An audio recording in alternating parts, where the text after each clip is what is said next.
Ikhwatul iman, para asatidzah dan tulab yang dimuliakan Allah Subhanahu wa taala. Puji serta syukur kita panjatkan kehadiran Allah Subhanahu wa taala atas seluruh karunia yang Allah anugerahkan dalam kehidupan kita. Semua apa yang kita rasakan pada hari ini merupakan ketetapan Allah Subhanahu wa taala yang telah Allah tulis bahkan sebelum Allah Subhanahu wa taala menciptakan langit dan bumi. Termasuk situasi kehidupan yang kita hadapi pada hari ini, pandemi, itu juga merupakan ketetapan Allah Subhanahu wa taala yang dalam bahasa agama disebut dengan qada dan qadar. Dan kewajiban kita adalah mengimaninya. Setelah itu menerimanya dengan lapang dada. Berhusnudzon kepada Allah Subhanahu wa taala, berharap di balik setiap kesulitan yang kita hadapi terdapat hikmah dan keberkahan yang Allah Subhanahu wa taala siapkan. Ya. Maka Allah Subhanahu wa taala sebutkan di dalam Al-Qur'an surat Al-Hasyr ayat yang kedua, fa'tabiru ya ulil absar. Ya. Maka ambillah i'tibar, ambillah pelajaran atau ambillah hikmah dari setiap kejadian yang kita saksikan, setiap kejadian yang kita lihat. Ya. Maka semua apa yang kita saksikan dalam kehidupan ini hendaklah dijadikan sebagai pelajaran hidup. Dan orang-orang yang beriman adalah orang-orang yang bisa mengambil pelajaran dari setiap kejadian yang dia alami dalam hidupnya. Wa ma yadzakkaru illa ulul albab. Ya. Ali Imran ayat yang ke-7. Dan tidak ada yang bisa mengambil pelajaran hidup kecuali orang-orang yang memiliki akal sehat. Albab itu jamak dari lubun, hati. Ya. Kadang Allah menyebut ulil absar, kadang juga ulil albab, kadang juga ulin nuha. Ya. Orang yang memiliki hati. Ya. Supaya dengan akal fikiran yang Allah berikan kepada kita, dengan hati yang Allah anugerahkan kepada kita, dan dengan penglihatan yang Allah berikan kepada kita, hendaklah apa yang kita lihat, hendaklah apa yang kita fikirkan menjadi pelajaran hidup bagi orang-orang yang beriman. Maka kita terima setiap situasi kehidupan kita dengan hati yang ikhlas.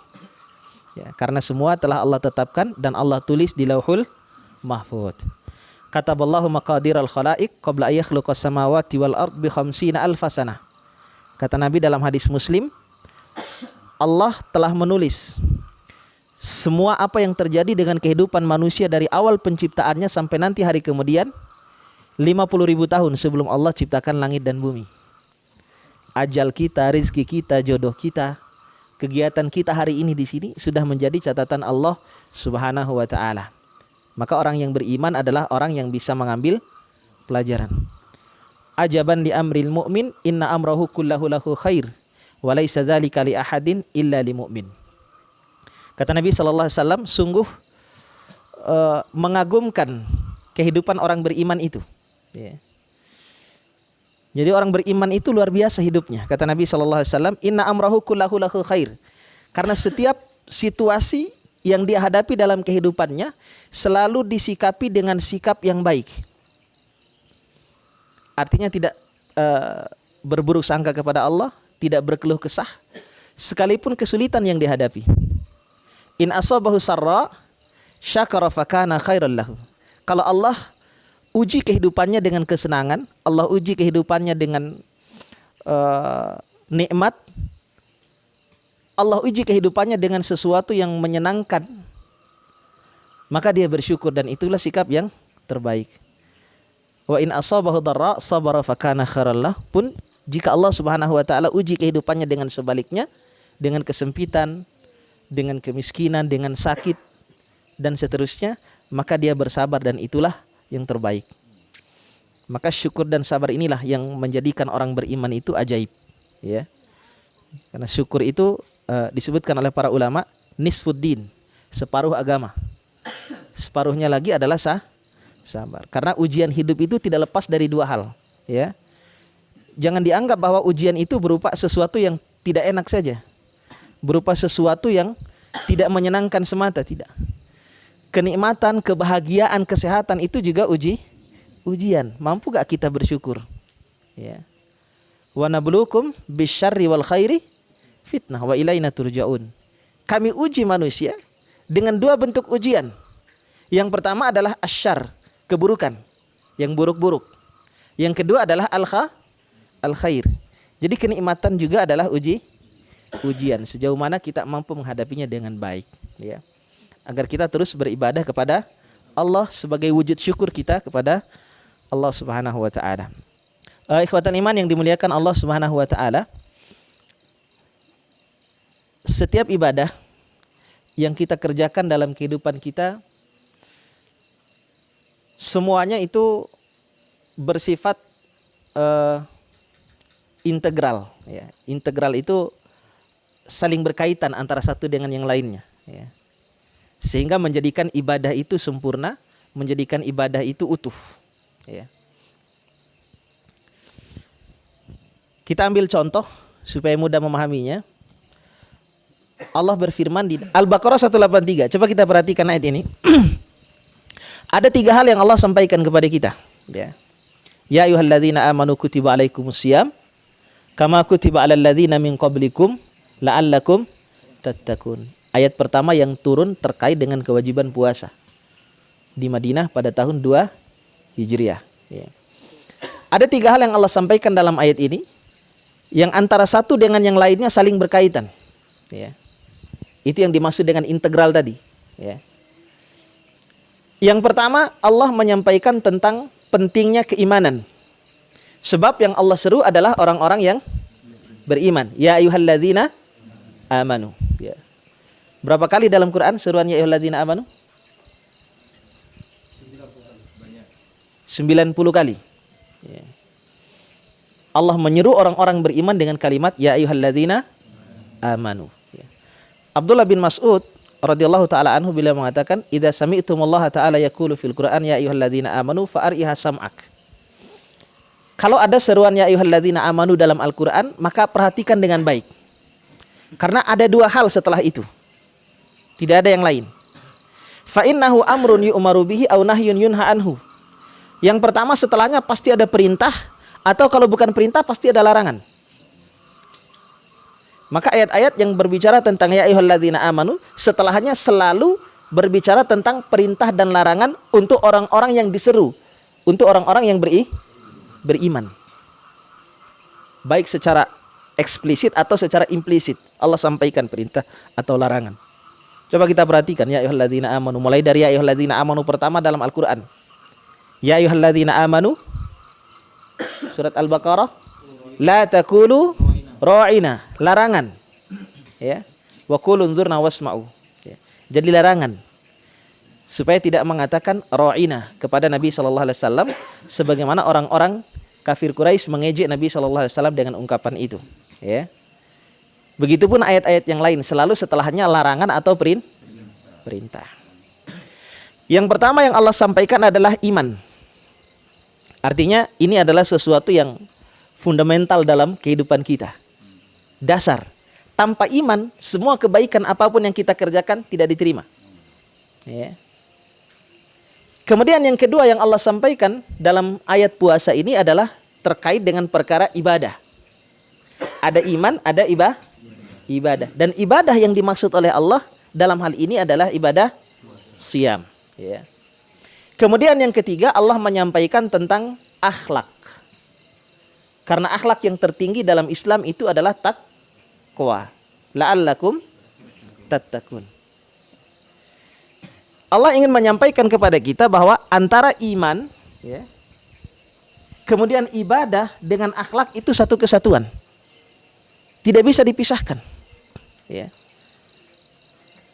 Orang yang imannya sudah kuat, pasti ibadahnya juga hebat.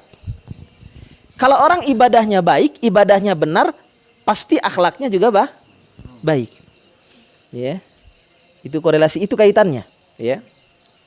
Maka Nabi SAW bersabda dalam hadis riwayat Imam Tirmidzi, akmalul mu'minina imanan ahsanuhum khuluqah. Mukmin yang paling sempurna imannya adalah yang paling baik akhlaknya, ya. 3 hal ini dalam satu kesatuan digambarkan oleh Allah Subhanahu wa taala di dalam Al-Qur'an.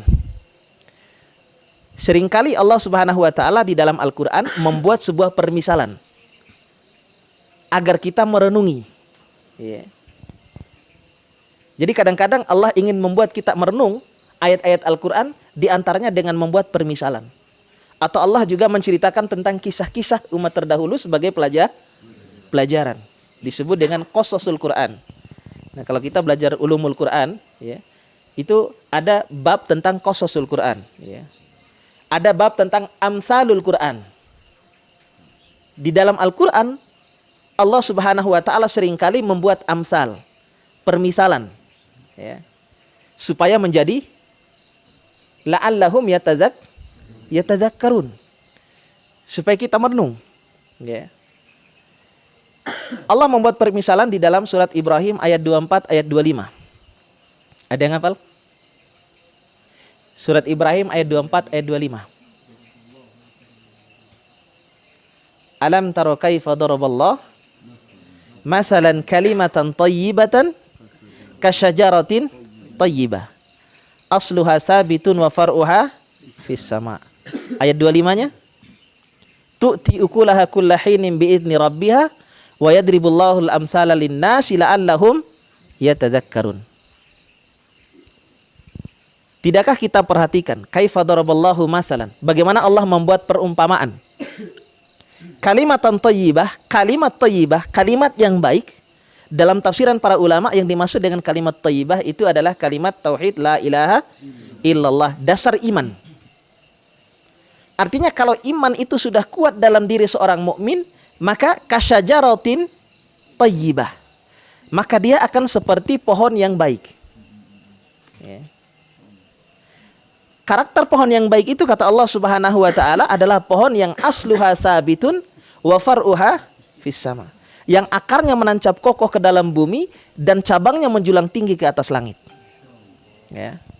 Tu'ti ukulaha kullahinin bi'izni rabbiha, dan pohon itu menghasilkan buah setiap saat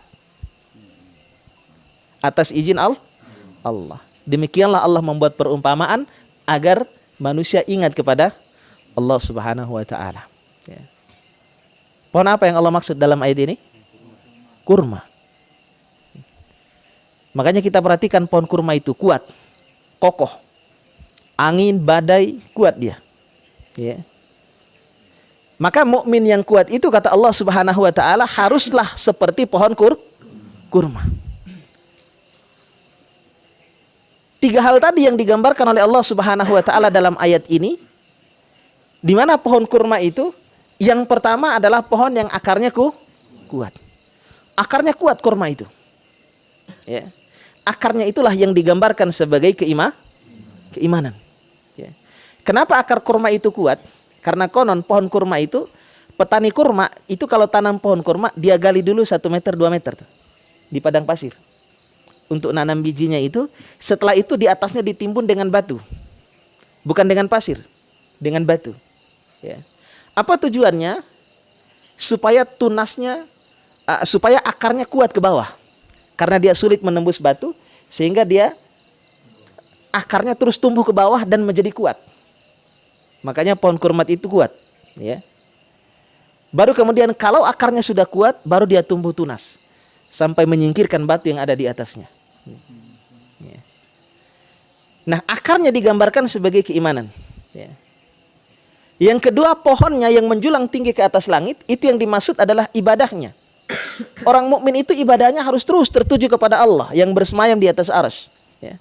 Terus tertuju kepada Allah Subhanahu, salatnya, puasanya, baca Qur'annya, semua aktivitas kita tertuju kepada Allah. Tidak ada tendensi yang lain. Niatnya hanya untuk Allah. Kenapa? Karena akarnya sudah kuat. Imannya sudah kuat, ibadahnya sudah kuat, baru setelah itu tumbuh buah kurma. Buah kurma itulah yang digambarkan seperti akhlak. Akarnya sebagaimana keimanan yang menancap kokoh di dalam dada kita. Kemudian pohonnya yang menjulang tinggi ke atas langit seperti ibadahnya orang yang beriman. Kemudian buahnya adalah akhlak. Maka akhlak orang beriman itu harus baik, semanis buah kurma. Semanis buah kurma. Makanya kurma itu manis buahnya. Ya. Nah, itulah gambaran seorang mukmin. Kata Allah Subhanahu wa taala, ya. Maka jangan lupa pula, selain kita meningkatkan iman, selain kita beribadah dengan kuat, tentu juga output dari semua itu adalah akhlak. Yang paling tinggi dari semua itu adalah akhlak. Itu cerminannya. Ya. Tentu saja bagaimana kita bisa meniru akhlak Nabi Sallallahu Alaihi Wasallam dalam segala aspek kehidupan kita. Ya. Nabi itu akhlaknya luar biasa. Ya. Maka kita jaga akhlak. Bagaimana akhlak kepada orang tua kita, bagaimana akhlak kepada guru kita, bagaimana akhlak kepada yang lebih tua. Ya. Semuanya diajarkan di dalam agama. Karena itulah yang menggambarkan tentang kondisi keimanan kita kepada Allah Subhanahu wa taala. Ya. Ya. Karena tidak setiap apa yang kita sampaikan, tidak setiap kebenaran yang kita sampaikan bisa diterima oleh orang dengan mudah. Namun jika diiringi dengan akhlak yang baik, insya Allah orang akan mudah menerimanya. Karena ada orang yang menolak kebenaran yang kita bawa bukan karena kebenarannya, tapi mungkin karena masih ada akhlak yang terlewat dari kehidupan kita. Ya. Barangkali tutur kata kita dalam menyampaikannya kurang baik. Makanya Allah dalam Al-Quran menyebut dengan kalimat hikmah.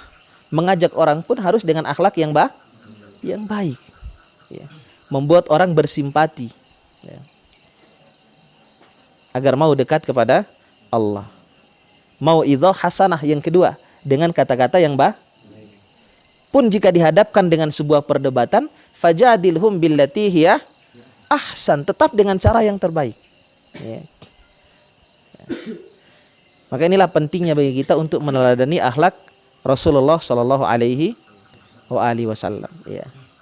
Bagaimana akhlak Nabi kepada para sahabat, bagaimana akhlak Nabi kepada para istrinya, bagaimana akhlak Nabi kepada pembantunya.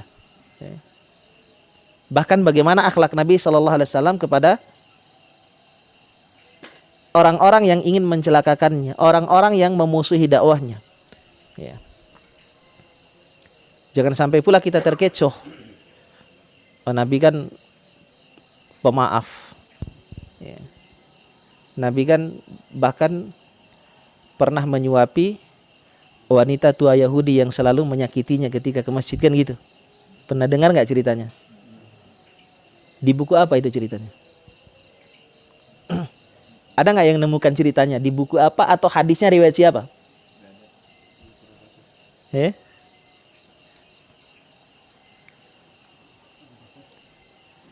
Nabi itu akhlaknya luar biasa mulia. Tapi ada orang yang membuat sebuah pernyataan untuk melemahkan semangat orang Islam di dalam membela agama. Ya. Ada orang yang menghina agama, kemudian Nabi saja kan memaafkan wanita Yahudi. Sampai hari ini kita belum dapatkan kisahnya. Dalam buku apa, riwayat siapa? Ada Nabi menyuapi seorang wanita tua Yahudi yang sakit, yang kemudian orang itu dibayar oleh Abu Jahal CS untuk menyakiti Nabi Shallallahu Alaihi Wasallam. Tidak pernah ada cerita itu untuk mengabarkan betapa mulianya akhlak Nabi Shallallahu Alaihi Wasallam. Tapi tidak perlu juga membawa cerita yang tidak valid. Ya. Jadi cukup kita membaca sirah Nabi Shallallahu Alaihi Wasallam. Ada saatnya Nabi Shallallahu Alaihi Wasallam memaafkan, ada saatnya juga Nabi tegas. Ya. Kalau Nabi Shallallahu Alaihi Wasallam dirinya yang dihina, maka Nabi maafkan, tidak masalah. Tapi kalau agamanya yang dihina, beda lagi ceritanya. Ya, dengan akhlak yang berbeda. Nabi pimpin perang bahkan. Ya. Nabi usir Yahudi Bani Nadhir, Bani Quraidah yang berkhianat kepada Nabi Shallallahu Alaihi Wasallam, yang membantu orang Quraisy dalam perang Ahzab. Diusir dari Madinah. Ya. Jadi ada kalanya lembut, ada kalanya juga tegas, ada saatnya. Ya. Jadi ikhwatal iman yang dimuliakan Allah Subhanahu Wa Taala, begitulah akhlak Nabi Shallallahu Alaihi Wasallam dalam kehidupannya. Bahkan ketika ditanya oleh para sahabat Aisyah radhiyallahu taala anha, bagaimana tentang akhlak Nabi sallallahu alaihi wasallam, maka Aisyah menjawab, kana khuluquhul Quran. Akhlak Nabi itu adalah Al-Quran. Jadi kehidupan Nabi itu adalah cerminan daripada Al-Quran, representasi daripada Al-Quran. Jadi istilah kita, Nabi itu adalah Quran berjalan. Kalau ingin tahu bagaimana akhlak Nabi, baca Al-Quran. Ya. Jadi begitulah akhlak seorang mukmin. Dan itu menggambarkan tentang kualitas iman seseorang. Ya. Ya, akhlak ini perkara yang mudah untuk kita bincangkan, tapi memang penerapannya luar biasa. Ya. Kita benar-benar akan diuji ketika kita berhadapan dengan situasi-situasi tertentu yang menuntut kita untuk tetap berakhlak yang baik. Ya. Bagaimana hati kita bergantung kepada Allah Subhanahu wa taala, itu juga akhlak. Bagaimana kita berakhlak kepada Allah Subhanahu wa taala. Jadi maksud saya bahwa ibadah yang benar itu harus melahirkan akhlak yang baik. Itu intinya. Ya. Kalau ada orang yang ibadahnya rajin, tapi akhlaknya tidak baik, atau seperti kata orang itu, sholatnya rajin tapi maksiat jalan terus. Kenapa bisa demikian? Tentu ada yang bermasalah dengan ibadahnya. Sebab kalau ibadahnya baik, pasti akhlaknya baik. Ya. Pasti begitu. Ya.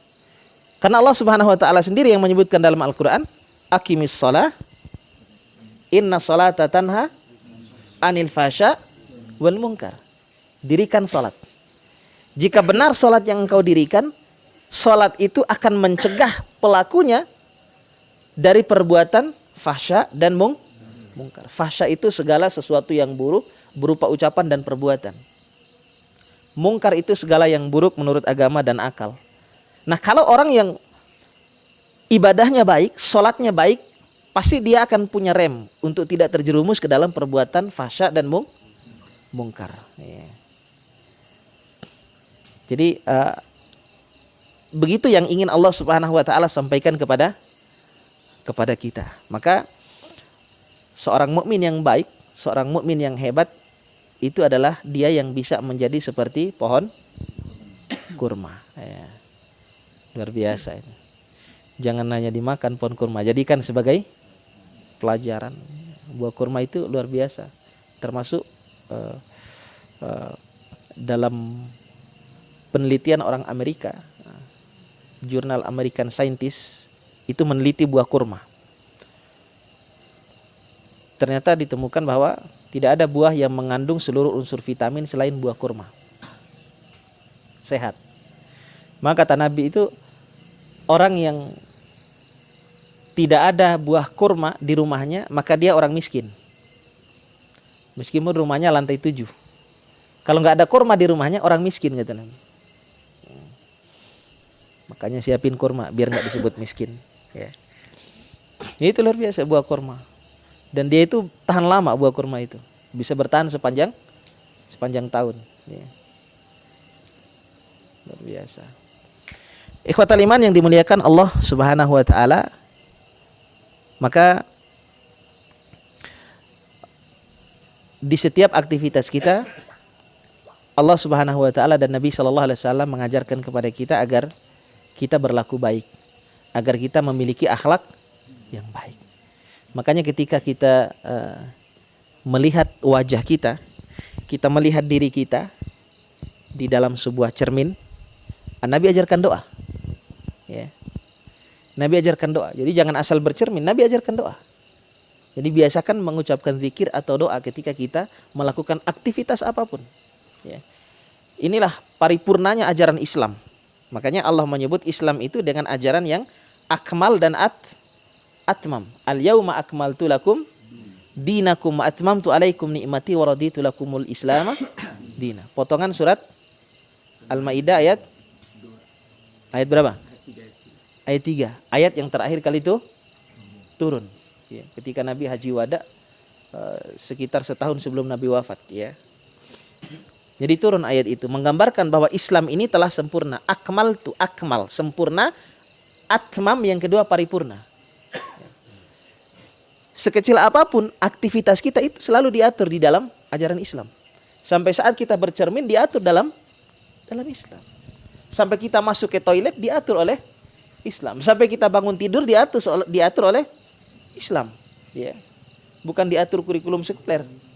Kalau kurikulum sekuler mengatur kita bangun tidur, ngapain kita? Bangun tidurku terus mandi. Dalam Islam diajarkan bangun tidur baca doa. Salat subuh. Allah ajarkan, Islam ajarkan kepada kita ketika kita bercermin baca doa. Allahumma kama hassanta khalqi fahassin khuluqi. Ya Allah, kama hassanta khalqi, sebagaimana engkau telah memperindah wajahku. Wajah manusia itu sempurna.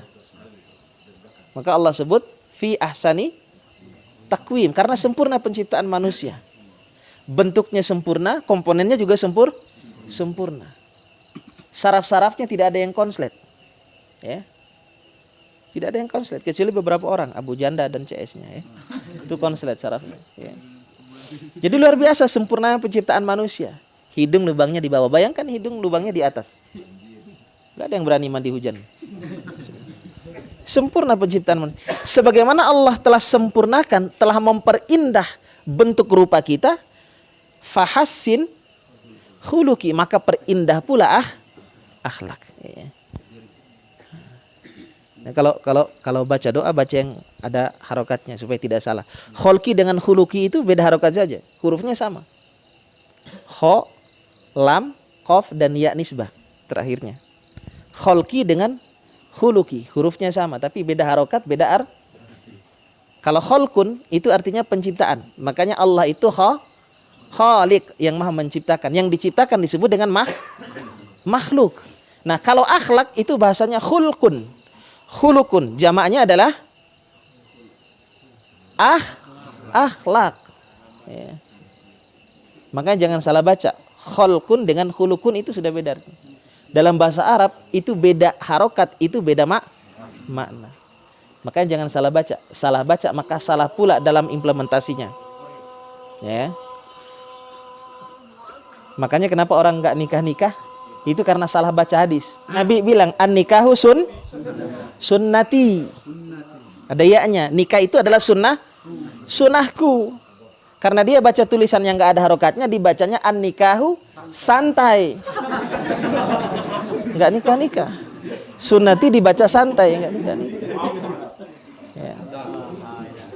Makanya salah baca, salah pula artinya oleh salah harokat. Ya. Jadi kita mohon kepada Allah agar Allah memperbaiki akhlak. Abu Bakar juga selalu berdoa dengan doa yang sama. Sekelas Abu Bakar saja berdoa, ya Allah, perbaguslah akhlakku sebagaimana yang terlihat. Ya. Kadang-kadang di hadapan orang kita bagus akhlak kita, tapi ketika kita sendiri, oh luar biasa. Ketika kita di rumah bersama dengan keluarga kita, itu sudah tidak terkendali, sudah tidak terkontrol. Maka Nabi SAW itu tidak pernah marah kepada istrinya.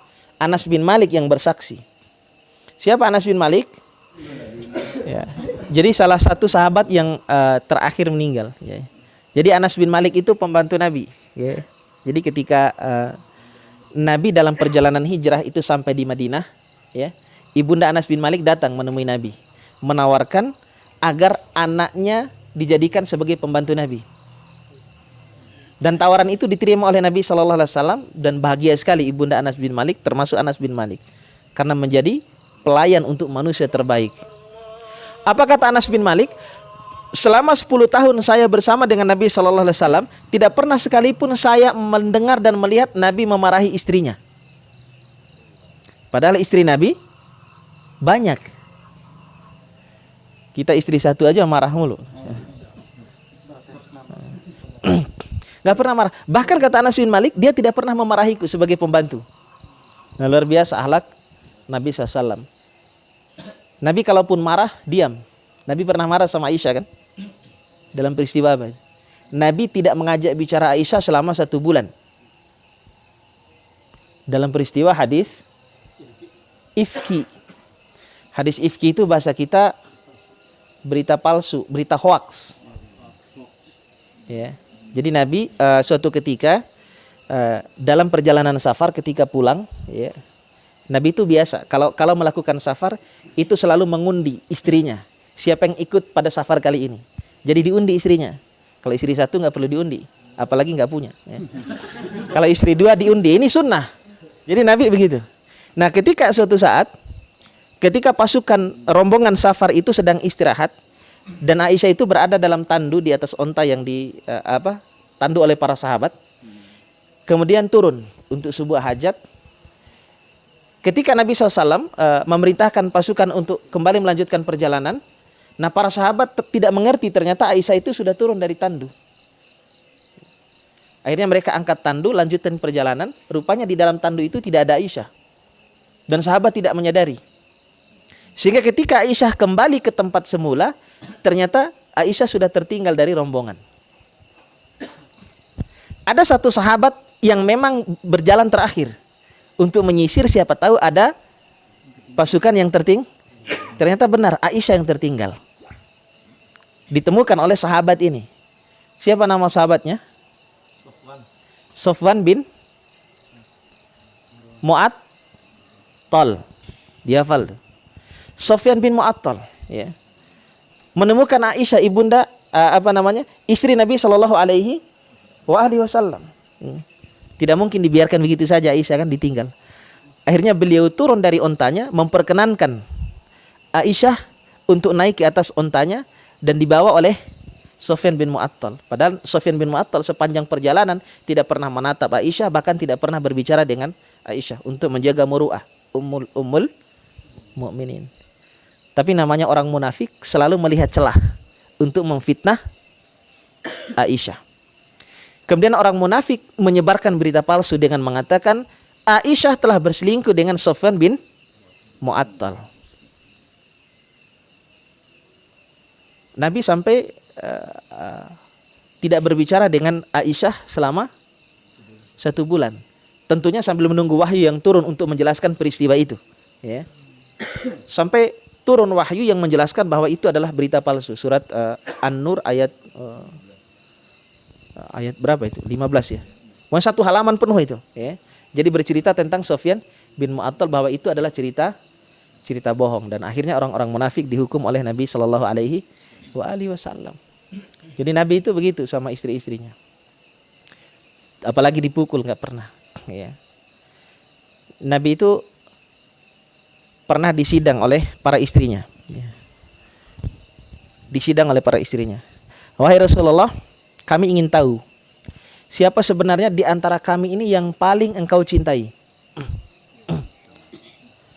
Misal waran daim tahu bayi tolun. Sidang babai tolun. So dikendetes babai au dicampe kaita.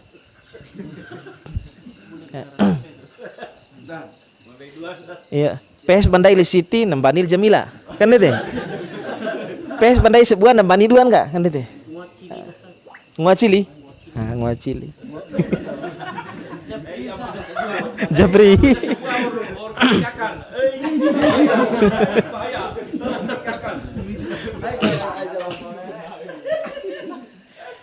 Kalau kita yang kalau kita nggak cerdas, bingung mau jawabnya. Nabi bilang gini, kalau gitu kasih saya waktu 3 hari, saya akan jawab. Kasih waktu 3 hari. Oke, dikasih waktu 3 hari. 3 hari para istrinya penasaran. Berharap dialah yang menjadi istri terbaik dari Nabi SAW yang paling dicintainya. Setelah Khadijah tentunya. Ya, karena yang paling dicintai beliau adalah Khadijah. Dan beliau baru nikah lagi setelah Khadijah meninggal. Menikah dengan siapa? Aisyah. Dan menikah dengan Aisyah itu juga karena wahyu. Ya. Tentu yang paling beliau cintai adalah Aisyah. Secara naluri sebagai manusia. Pasti adalah salah satu di antara mereka itu ada yang paling kita cintai. Karena Allah sendiri menjelaskan dalam Al-Quran, walan tastati'u an ta'dilu bainan nisa'i walau harastum. yang punya istri lebih dari satu, kalian tidak akan pernah berlaku adil kepada istrimu meskipun kalian sudah berusaha sekuat tenaga. Nggak akan bisa adil. Yang dimaksud adil di sini adalah al-adalah al-qalbiyah. Ya. Adil secara nurani. Tentu kita lebih cenderung kepada salah satu di antara keduanya. Istri tua atau istrimu, atau ketiganya atau kelimanya misalnya, keempatnya misalnya. Pasti cenderung karena itu manusia. Dan itu tidak dilarang dalam Islam. Yang penting adil itu, yang wajib adil itu adalah adil di dalam memberikan nafkah, ya. Baik.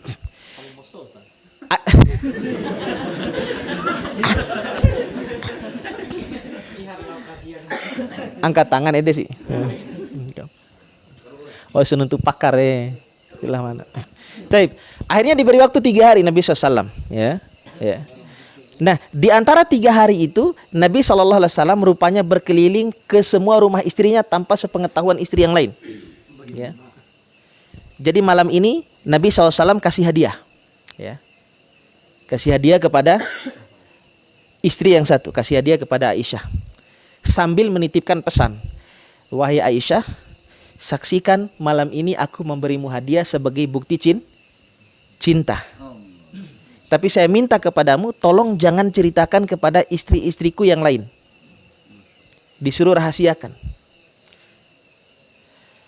Begitu yang berikutnya, pulang dari rumah Aisyah, datang lagi ke rumah istri yang lain, Hafsah misalnya, ya. Kemudian memberikan hadiah yang sama, tanpa sepengetahuan Aisyah tentunya. Memberikan hadiah yang sama dengan ungkapan cinta yang sama. Wahai Hafsah, saksikan hari ini aku datang menemuimu memberi hadiah sebagai bukti cintaku kepadamu. Dan tolong jangan ceritakan kepada istriku yang lain. Tibaden warla ulugain Aisyah. Aisyah nggak tahu, Hafsah nggak tahu. Sampai seluruh istrinya begitu. Dengan pesan yang sama, tolong jangan ceritakan kepada istri yang lain. Nabi bohong nggak? Enggak. Nabi hanya meminta untuk tidak menceritakan kepada istri yang lain. Nabi tidak mengatakan karena hanya kamu yang saya kasih hadiah, enggak. Sebab kalau Nabi mengatakan karena hanya kamu yang saya kasih hadiah, tolong jangan cerita ke yang lain. Nah, itu Nabi bohong. Karena semuanya dapat hadiah tanpa sepengetahuan istri yang lain. Semua istrinya dapat jatah hadiah yang sama dengan pesan yang sama. Begitu 3 hari hanya kembali disidang oleh Nabi SAW. Ya. Nabi kembali disidang oleh para istrinya. Sekarang tiba waktunya ya Rasulullah, Anda menyampaikan kepada kami siapa sebenarnya di antara kami ini yang paling engkau cintai. Apa kata Nabi? Yang paling saya cintai adalah siapa yang di antara 3 hari itu saya kasih hadiah.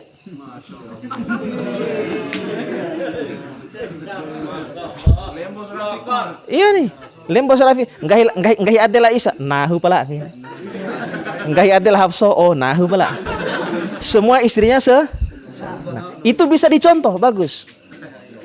Taib. Jadi begitulah gambaran kehidupan rumah tangga Nabi SAW. Ya, sekalipun terjadi konflik, sekalipun karena tentu dalam kehidupan berumah tangga itu tidak selalu mulus. Tidak ada rumah tangga yang mulus, karena masing-masing punya kekurangan. Maka ketika kita memutuskan untuk berumah tangga, maka kita harus terima kekurangan pasangan kita, sebagaimana kita menerima kelebihannya. Begitu. Ya. Harus sabar dalam kehidupan rumah tangga itu. Makanya para ulama mengatakan as-sabru li ahlina sabron. Sabar dalam kehidupan rumah tangga itu sabarnya harus 2 kali. Tidak cukup hanya 1 kali sabar, tapi sabarnya harus berlipat. Nanti kalau sudah berumah tangga akan merasakan. Makanya kita selalu berdoa. Kalau ada orang yang hidup berumah tangga, kita doakan semoga menjadi keluarga yang sakinah, mawaddah, warahmah. Apa maknanya sakinah? Tenang. Tenang itu bukan tanpa masalah. Salah kalau kita menganggap bahwa keluarga sakinah itu adalah keluarga yang tidak punya masalah. Tidak ada keluarga yang tidak punya masalah. Ya. Tidak ada keluarga yang tidak punya masalah. Bahkan siangnya ijab kabul, malamnya cence, ada. Kenapa? Karena ternyata setelah ijab kabul, malamnya tibula di obat tolon. Akhirnya cence kan. Ada cerita teman saya di sana. Selalu ada masalah. Jadi sakinah itu artinya makanya orang Arab itu suka menyebut askanati syajaru idza dhahabatir rih. Jadi pohon itu sakinah, tenang ketika angin sudah berlalu. Jadi sakinah yang dimaksud di situ adalah setelah diterpa oleh angin. Jadi maksud sakinah itu adalah keluarga yang bisa mencari solusi terhadap problem yang mereka hadapi. Itu namanya sakinah, bukan tanpa masalah. Antum tahu pisau? Pisau bahasa Arabnya apa? Sikin, seakar kata dengan kata sakinah. Makanya kenapa sayur itu enak? Karena dipotong-potong dulu dengan pisau. Kenapa dia jadi enak? Setelah dipotong-potong, baru sia-sia istilahnya. Sudah babak belur istilahnya, baru terasa enak. Coba wortel wati dompom dai, ngah orok momong ini, dicarun. Jadi itulah hikmahnya. Jadi keluarga sakinah itu bukan keluarga yang tidak punya masalah. Semua keluarga punya masalah. Ya. Makanya jangan dibayangkan yang para tulab ini selalu bayangkan, wah nikah itu enak ya. Anu gak usah pikirin nikah, selesaikan dulu tugas. Gak usah pikir nikah. Nikah itu tidak seenak yang kita bayangkan. Nikah itu enaknya sedikit. Ya, sedikit. Sisanya enak banget. Ini gak usah dibayangin. Jadi itulah hikmah dari setiap kehidupan kita. Jadi intinya selalu kita berbudi pekerti yang baik, selalu kita berakhlak yang baik di dalam berinteraksi dengan siapapun, ya, termasuk dengan anak-anak kita, termasuk dengan istri-istri kita. Karena kadang kita tidak bisa memberikan teladan dengan nasihat, tapi juga bisa memberikan teladan dengan tingkah laku kita, ya. Karena setiap apa yang kita kerjakan itu akan ditiru oleh anak-anak kita, ya. Mereka akan merekam itu dan menirunya, ya. Kalau kita suka mengumpat, anak-anak kita akan suka mengumpat, ya. Jadi begitulah kira-kira apa yang Allah Subhanahu wa taala inginkan kepada kita, agar selain kita memelihara iman kita supaya tumbuh dengan baik, juga terus meningkatkan ibadah kita kepada Allah Subhanahu wa taala, jangan sampai hilang semangat dalam beribadah. Tapi lagi-lagi di dalam ibadah itu ada saatnya kita semangat, ada saatnya kita malas. Lagi enak-enak baca, kadang ada saatnya semangat kita murojaah, ada saatnya kita bosan. Nah, Nabi kasih solusi, ya. Kata Nabi dalam hadis yang riwayatnya Hasan, kata Nabi SAW, likulli amalin sirrah wa likulli sirratin fatrah, ya. Jadi setiap amal itu ada masa puncak, sirrah, ya. Jadi ada masa puncaknya. Bunga semangat podan ada, ya. Kadang lagi semangat sekali beramal, ada, ya. Walikulli sirratin fatrah. Kata Nabi SAW, tiba-tiba ketika kita sudah sampai puncaknya, lagi semangat-semangatnya, tiba-tiba kita futur, fatrah. Futur itu malas. Maka solusi dari Nabi SAW, faman kanat fatratuhu ila sunnati faqad hudiya. Siapa yang ketika futur itu, ketika malas itu, dia tetap berada di dalam sunnah Nabi SAW, tidak keluar dari koridor itu, maka dia telah memperoleh petunjuk. Faman kanat fatratuhu ila ghairi dzalik faqad halak. Tapi siapa yang ketika malas itu justru dia ganti dengan bermaksiat, maka dia sungguh orang yang celaka. Ya. Apa maksud Nabi SAW ketika dia malas, ya? Ketika dia malas dalam sebuah ibadah, dalam sebuah amalan, namun dia tetap berada di dalam sunnah Nabi SAW, maksudnya ketika kita malas dengan satu amalan, kita ganti dengan amalan yang lain. Ketika kita malas baca Quran, kita ganti dengan sholat duha misalnya. Ketika kita malas sholat qiyamul lail, kita ganti dengan sedekah misalnya. Jadi begitu. Tetap, karena itu sifat manusia, kadang-kadang lagi semangat, kadang-kadang lagi malas. Itu ibadah. Maka kita kuatkan ibadah kita selain kita menguatkan iman kita, karena itulah yang diinginkan oleh Allah Subhanahu wa taala, ya.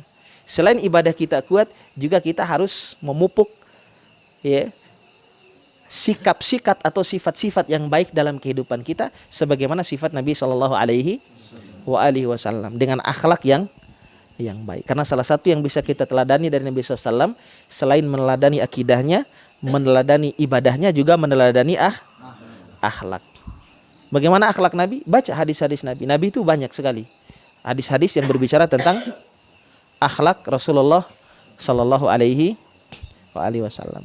Bagaimana akhlak Nabi kepada anak kecil, bagaimana akhlak Nabi kepada sahabat, bagaimana akhlak Nabi kepada tetangga, bagaimana akhlak Nabi kepada yang lebih tua, bagaimana akhlak Nabi di dalam